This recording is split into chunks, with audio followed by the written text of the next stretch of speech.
हमारी माँ का फ़ोन आता है और क्या बोलती है मालूम है कि "घरे कौनो सामान ना हो रे खाए के।" एक विधायक की माँ फ़ोन करती है और बोलती है घरे कौनो सामान ना हो खाए के, तो फिर हम कल अपना घर 50,000 रुपया भिजवाएँ। पहला बात हम घर जाएँगे, घर में बैठेंगे तब तो हम जानेंगे कि मेरा घर में क्या घट रहा है, क्या बढ़ रहा है।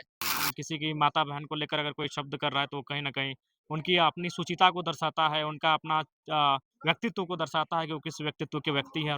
आपके प्रति वो खुन्नस भावना रखते हैं, आप उसके प्रति क्या भावना हम उनके प्रति खुन्नस क्यों रखेंगे? मेरा लेवल कुछ और है, हमारा सोच कुछ और है, हमारा मिशन है, हम कुछ और मिशन के साथ आए हैं। हम अगर उस पे अपना समय गँवा देंगे तो फिर हमारा मिशन कहाँ जाएगा?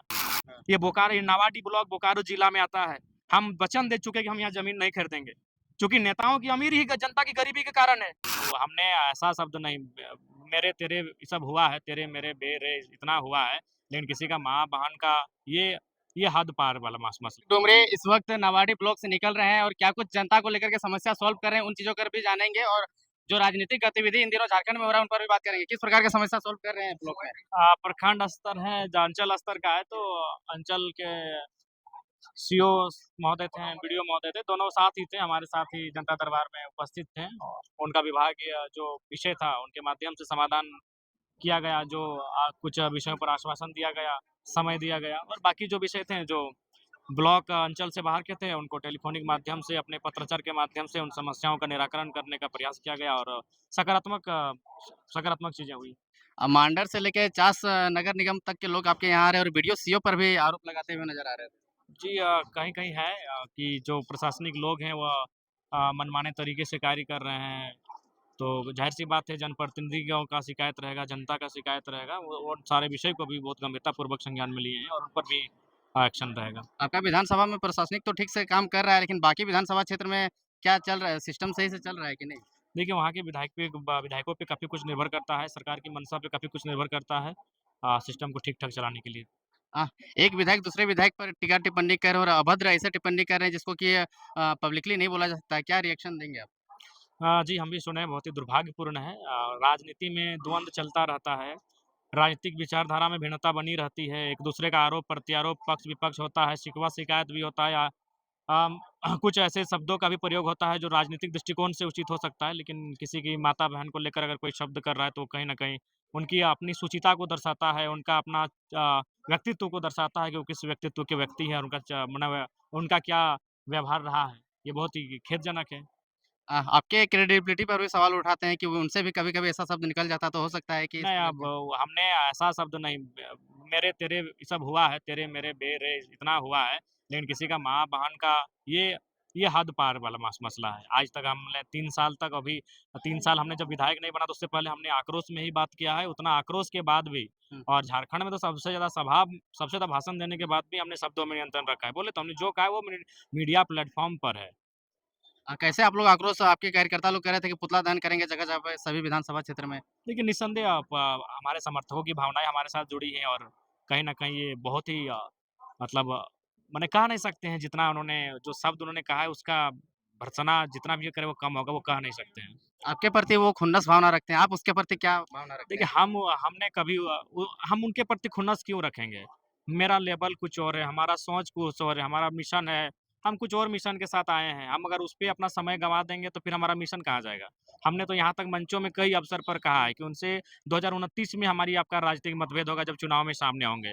अभी हमने तो यहाँ तक एक बार मज़ाक-मज़ाक में कह दिया था कि अगर हम तो मान के चलिए हम अभी बैचलर हैं, हमारा विवाह अगर आपके दूर से किसी साली से हो गया, ठीक है, शादी में आप मुँह फुला के नहीं गए, मुंडन में तो टकला होने दोनों को आना पड़ेगा। तो मनुष्य हमने तो ये तक भाव रखा है, लेकिन उस व्यक्ति की संकीर्ण सोच है, उस व्यक्ति की सुचिता क्या है, वो उस पे निर्भर करता है। हमने 2-3 मंचों में कहा है कि उनसे हमारा राजनीतिक विचारधारा मेल नहीं खाता है। उनके विधानसभा जब हम गए हैं, बात को रखे हैं, लेकिन सामाजिक तौर पे क्यों नहीं खाएगा भाई? सामाजिक तौर पे हम एक समाज से संबंध रखते हैं, लेकिन उस व्यक्ति की क्या सोच है, कितनी संकीर्ण सोच है, कितनी निम्न सोच है, कितना तुच्छ उनका सोच है, ये जग ज़ाहिर हो चुका है। राजनीतिक विचारधारा कैसे निवेश कर रहा है? आप भी आंदोलन का उपज है, आजसू भी आंदोलन का उपज है, तो आंदोलन का ही तो देखिए दोनों आप उपज है। नहीं, नहीं, आजसू पार्टी और आजसू में बहुत अंतर है। आजसू को लोग जानते हैं, उसको निर्मल महतो से कनेक्ट करते हैं, लेकिन बीच में जो आजसू पार्टी बनी उसका इतिहास वो नहीं जानते हैं। अभी जो वर्तमान उनके जो मेन लीडर हैं, उनको जानकारी लेना चाहिए, जो पहला चुनाव जीते थे, वो गोवा नाम की एक पार्टी से चुनाव जीते थे। हुँ। और सूर्य सिंह बेसरा जब 1990 में चुनाव जीते थे, वो आजसू पार्टी से नहीं इंडिपेंडेंट जीते थे। जैसे अभी फॉर एग्ज़ाम्पल कांग्रेस का मेन विंग है जो चुनाव लड़ता है, बीजेपी का मेन विंग है जो चुनाव लड़ता है, लेकिन सभी विंग का किसान मोर्चा है, सभी विंग का ओबीसी मोर्चा है, सभी विंग का एसटी मोर्चा है, एससी मोर्चा है, माइनॉरिटी मोर्चा है, वुमेन मोर्चा है, सभी विंग का। तो ठीक उसी प्रकार वो जेएमएम का ही आजसू विंग था, स्टूडेंट विंग, और वो निर्मल महतो उस समय पार्टी के मेन लीडर थे, उन्होंने इसको बनाया था।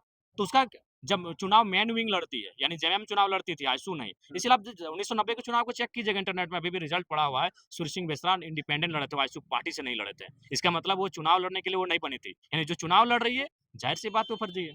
सत्ता के लिए। हाँ, निसंदेह। आप सिंपल सा बात है। ये राज्य के लोग चूँकि उतना तार्किक सोच नहीं पाते हैं, तार्किक सोचिए। और हिस्ट्री को खंगालिए ना, जो उनके सुप्रीम लीडर हैं, वो पहला चुनाव 2000 के आसपास या 1998 में जो लड़े थे, वो किस पार्टी से लड़े थे? इंटरनेट में सारा डिटेल्स है। वो गोवा नाम की पार्टी से लड़े थे, वहाँ का आजसू पार्टी क्यों नहीं था? क्योंकि आजसू पार्टी तो आजसू तो 1985 में बनी है। अगर आप उसके मेन लीडर हैं और वो ओरिजिनल है, तो 1985 से ही आपको चुनाव में होना चाहिए था।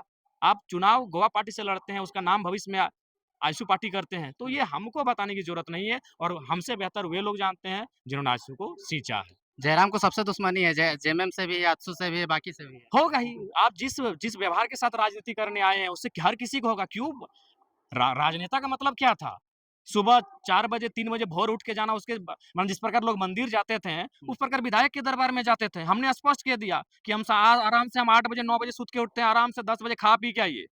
विधायक भगवान नहीं होता है, विधायक आपके बीच का है, आराम से मिलने आइए। खा पी के आप अपने समस्या को सुनाने आइए। हम शाम तक नहीं, रात तक आपकी समस्याओं को सुनेंगे, जब तक आपकी समस्याएँ खत्म नहीं होंगी। और हम बैठते हैं, सुबह 11 बजे बैठते हैं, तो शाम के 4, 5, 6 भी बज जाता है। आप जो बोल रहे थे सैलरी डोनेशन का बात, वो कहाँ हाँ, तक वो हो पहुँचा? गया 28 तारीख तक। 28 तारीख को 4,80,000 जो हमारा 3 महीना का सैलरी होगा, वो हम स्टूडेंट को, जो डुमरी विधानसभा के अंतर्गत 40 स्टूडेंट, मैट्रिक के टॉप 10, इंटर में 3 फैकल्टी होता है, आर्ट्स, साइंस, कॉमर्स तीनों के 10-10, 30, 40 स्टूडेंट को जो भी होगा क माने उसके डिस्ट्रीब्यूट करने जा रहे हैं। जैक बोर्ड का? जी, जैकबोर्ड, ज़ाहिर-सी बात है जैकबोर्ड। सीबीएसई वाले तो लोगों को वो क्यों नहीं दे सक्षम है। देखिए, आप भी जानते हैं जो सीबीएसई में जो बच्चे पढ़ने जा रहे हैं, देखिए सीबीएसई में जो बच्चे हैं वो बुरा ना माने, उनके अभिभावक भी बुरा नहीं माने, लेकिन सीबीएसई में जो बच्चों को पढ़ा रहे हैं वो सक्षम है आर्थिक रूप से। जो आईसीएसई में जो अपने बच्चों को पढ़ा रहे हैं वो सक्षम है। जो डिनोबली में अपने बच्चों को पढ़ा रहे हैं वो सक्षम है। जो चिन्मया में अपने बच्चों को पढ़ा रहे हैं वो सक्षम है। जो दिल्ली पब्लिक स्कूल में अपने बच्चों को पढ़ा रहे हैं वो सक्षम है। जो सरकारी स्कूल पढ़ने जा रहे हैं खिचड़ी खा के, आपको मानना होगा कि वो परिवार सक्षम नहीं है, तभी अपने बच्चों को आज इस अवस्था में सरकारी मतलब स्कूल एक ही भेज रहे साथ हैं। मिला के 3 महीना का दे रहे हैं। हाँ, एक ही साथ 3 महीना का। उसके बाद हमने सोचा है कि हमारे विधायक बनने के बाद हमारे क्षेत्र में कोई माता-बहन जिन्होंने अपने परिवार के मुखिया को खो दिया है, या फिर कोई ऐसा विकलांग भाई जो सक्षम नहीं है शारीरिक रूप से, या फिर कोई ऐसे स्टूडेंट जो ये कहते हैं कि हमारा परिवार का हालत ठीक नहीं है और ट्यूशन फी नहीं मिलता है, हम अपनी पढ़ाई छोड़ रहे हैं। तो बाकी इसके बाद जो हम निर्णय लेंगे, सरकार हमारी माताओं-बहनों को ₹1000 दे रही है, सरकार गवर्नमेंट, विधायक जयराम महतो अकेले उनको ₹1000 महीना देगा। हम पहले उनको चिन्हित करेंगे कौन-सा परिवार ऐसा है जिनकी माताएँ-बहनें अपने परिवार के मुखिया को खो चुकी हैं और उनकी परिवार की स्थिति ठीक नहीं है। लेकिन डुमरी विधानसभा बड़ा क्षेत्र है, कैसे क्या कोई चिन्हित कीजिएगा और उतना आपका नहीं, आपका वो बजट हमारे भी नहीं है। नहीं, देखिए अगर हम 20 को भी दिए तो बहुत बड़ी बात होगी। तो फिर जो किसको छाड़ दीजिएगा? फिर तो पूरे मतभेद वाला बात हो नहीं, जाएगा। मतभेद होगा उनको समझना होगा। हम आकलन करेंगे। हुँ, अभी मान के चलिए अबुआ आवास आता है। हुँ, 1 होता है लेकिन दावेदार 10 होते हैं, तो सर्वे होता है। जिन ये उनको भी समझना होगा कि एक विधायक अगर ये सकारात्मक प्रयास कर रहा है, तो टाँग नहीं खींचना चाहिए। ये पूरे हिंदुस्तान में नहीं हुआ था कि कोई विधायक अपनी निजी सैलरी से ₹1000 किसी स्टूडेंट को महीना दे रहा है, अभी तब तक जब तक वो अपनी पढ़ाई कंप्लीट नहीं करेगा। किसी दिव्यांग को प्रत्येक महीना ₹1000 दे रहा है। वन टाइम मदद करते हैं। आप किसी राजा के दरबार में विधायक के टाइप पे चले गए तो 2000, 4000, 5000 वन टाइम मदद करेंगे। लेकिन हम अपनी सैलरी को अभी वो कौन-सा पैसा वो मदद करते हैं, जो वो ब्लैक में कमा के रखे हैं। हुँ। आप भी जानते हैं उनके पास ब्लैक पैसा है तभी वो जनता की मदद कर रहे हैं। वो 1.5 लाख 2 लाख मिलने वाली सैलरी किसी का हस्ती नहीं कि वो जनता को डोनेट करें। तो अपना जीवन क्या जनता के लिए निछावर कर दिया? बिल्कुल, आज आपको आश्चर्य होगा, कल ही जनता दरबार डुमरी में हमारी माँ का फ़ोन आता है और क्या बोलती है मालूम है कि, "अरे कौनो सामान ना हो रे खाए के।" एक विधायक की माँ फ़ोन करती है हुँ, और बोलती है, "अरे कौनो सामान ना हो खाए के।" हुँ। तो फिर हम कल अपना घर ₹50,000 भिजवाएँ। वो हालत है हमारा। सही बात है, हम घर पहला बात हम घर जाएँगे, घर में बैठेंगे तब तो हम जानेंगे कि मेरा घर में क्या घट रहा है, क्या बढ़ रहा है। हम घर कब जाएँगे अभी, और हम वो विधायक हैं जो हमने क्या वचन दिया है कि अपना जिला के बाहर हम ज़मीन नहीं खरीदेंगे। हाँ। ये नावाडी ब्लॉक बोकारो जिला में आता है। हम वचन दे चुके हैं कि हम यहाँ ज़मीन नहीं खरीदेंगे। चूँकि नेताओं की अमीरी ही जनता की गरीबी के कारण है। आज आप किसी से नहीं छुपा है। धनबाद के 2 नेता आने वाले दिन लगभग धनबाद का 25% ज़मीन धनबाद के 2 नेता के हाथ में होगा। नाम अभी नहीं लेंगे। आप भी जानते हैं, पूरा धनबाद जानता है। आने वाले 25 सालों में धनबाद के 2 नेताओं के पास धनबाद की अच्छी खासी ज़मीनें आने वाले 25 साल में हो जाएँगी। यानी गा जनता की गरीबी के कारण नेताओं की अमीरी है, और सबसे बड़ा कारण है संपत्ति। तो इसलिए हमने वचन दिया है कि हम अपना डुमरी विधानसभा में कहीं ज़मीन नहीं खरीदेंगे। इसलिए नहीं खरीदेंगे कि ये विधानसभा मेरे जिला में नहीं आता है।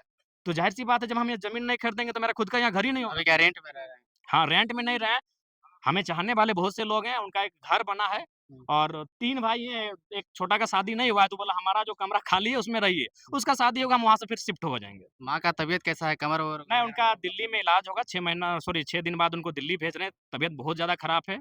लेकिन क्या करें जनता बाकी माँ को भी हमको अपनी माँ जैसी ही लगती है, उनका दर्द भी हमको अपनी माँ के जैसा लगता है। इसीलिए हम मतलब ये नहीं डिफाइन कर पाते हैं कि हम अपनी माँ के लिए कैसा सोचें और बाकी माँओं के लिए कैसा सोचें। सभी माँ जो दुःख में हम देखते हैं, अपनी माँ जैसा लगता है हमको। चुनाव से पहले जयराम का ज़िंदगी और अभी का ज़िंदगी में क्या अभी अंतर है? ज़्यादा टफ़ हो गया है, चूँकि हम संवैधानिक पद में हैं, अभी अपेक्षाएँ ज़्यादा हो गई लोगों की, तो अभी थोड़ा-सा मेरा जीवन टफ़ है। और हम धनबाद में भी इसलिए नहीं रह सकते हैं कि वो मेरा विधानसभा नहीं है। लेकिन जिला है। जिला है तो वहाँ कैसे रहेंगे? फिर यहीं डुमरी के लोग कहेंगे विधायक जी हमनी यहाँ जितवा लिए और अपन घरे रहथिन। तो ये भी हमारा समस्या है। हम न यहाँ भी फिक्स टाइम के लिए नहीं रह सकते हैं, अपने घर में भी नहीं रह सकते हैं। तो इसीलिए जहाँ जिसका घर मिलता है वहाँ रह लेते हैं। डुमरी वाला भी बोला कि विधायक जी सप्ताह में 2 दिन हियों रहा। तो हम बोले एगो मकान देखिए भाड़ा में कहीं जो है हमको देंगे, रह लेंगे। अरुणाचल प्रदेश, मेघालय वगैरह घूम कर के आए, क्या कुछ सीखे? देखिए वहाँ का नीति नियम स्पष्ट है कि जो आउटसाइडर लोग वहाँ जॉब करने के लिए जाते हैं, जॉब करिए और फिर जॉब खत्म हो जाता है, घर जाइए। यही झारखंड में होना चाहिए।